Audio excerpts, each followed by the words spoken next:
మన ఫ్యామిలీ అందరికీ హాయ్ అండి. ఏంటి సిస్టర్ నిన్న అస్తమానం వీడియోస్ పెట్టలేదు, మొన్న పెట్టిన వీడియోస్కి కామెంట్లు పెట్టాం కదా, అసలు రిప్లై ఇవ్వలేదు ఏంటి అనుకుంటున్నారా? ఏం లేదండి, నిన్న మొన్న అసలు ఇంటి దగ్గర లేను. అసలు విషయం ఏంటంటే చాలా బాధాకరమైన విషయం. మా మావయ్య గారు వాళ్ళు 5 అన్నలదమ్ములండి.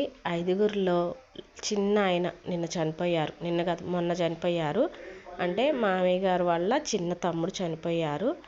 అనుకోకుండా జరిగింది.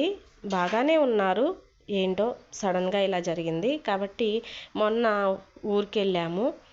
మొన్న ఊరికెళ్ళి నిన్న కార్యక్రమం అయిపోయి సాయంత్రం చిన్న కార్యక్రమం జరిగిన తర్వాత రాత్రి ఇంటికి బయలుదేరాం. రాత్రి ఇంటికి వచ్చేసరికి 8 గంటలైంది. ఏంటోనండి, మా కుటుంబంలో ఈ మధ్యన షాక్ మీద షాక్ తగులుతుంది. 6 నెలలు తిరగకుండానే ఒకళ్ళ తర్వాత ఒకళ్ళు అన్నట్టు 3 చనిపోయారు. చాలా బాధ అనిపిస్తుంది.